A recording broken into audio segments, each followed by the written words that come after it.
between Stephanie and Chris, and they're sorting this out in a legal matter. While in a lot of ways I do understand that people feel like this is freezing Chris as far as his First Amendment rights. I don't necessarily see it that way. I know that Stephanie doesn't see it that way, but she does have the right to do this. Yeah. She just does.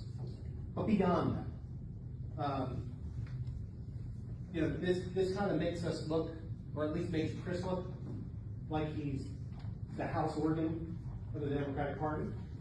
I don't think that's good for him, or for Flagpole, or for us. And I think it's a sentiment that may actually already kind of be creeping in the general public. I don't think we should reinforce it. I really think that, sorry for saying this, my writing is terrible. But this looks just makes us look kind of petty and small. It's the kind of statement that's more likely to cause backlash to this organization than to give us any kind of clarity going forward. If you don't support it, don't support it. Thanks. Okay. I mean, I fully agree with everything that he said. I don't think that us voting on something like that or bringing that into this space is going to make it seem like we're inclusive. It is going to divide us and divide this community even more. I feel like if we don't be very careful, it's going to seem like we're picking or pouncing on a particular candidate instead of making sure that it's just a fair and equal opportunity for both. I have love for Rashi and I have love for Stephanie. I know both of them. You understand? But some of the things that I've seen that's going on, I don't want to be a part of. And I don't want the Democratic Party to be a part of it. So for this to come up, I'm like, who does this? Like, why are we so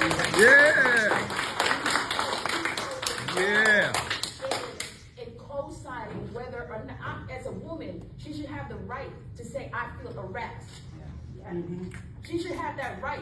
And just because she doesn't want to explain it in details, now she's villainized as censoring media, which is not accurate, because I've heard other media interviews that she's had. So an inaccurate picture has been painted. And I know for a fact, for the past 3 or more years, Chris, I know for a fact.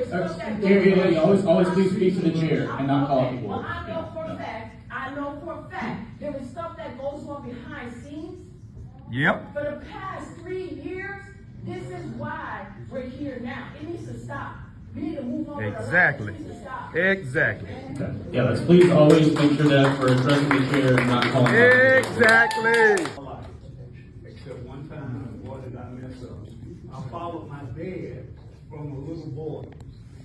Every single one of you in here, that name is on there, got a email from one of your leaders. That is pure embarrassment. Exactly. And it shows that you are targeting individuals because you don't like them. Exactly. Exactly. Exactly. And I sat in a meeting with that person who sent that in that email, who tried to swindle a mislead a Democratic candidate who actually is sitting on the board, sitting on commissioners now because she did not know. So I want us to start acting like Democrats instead of like Dixiecrats.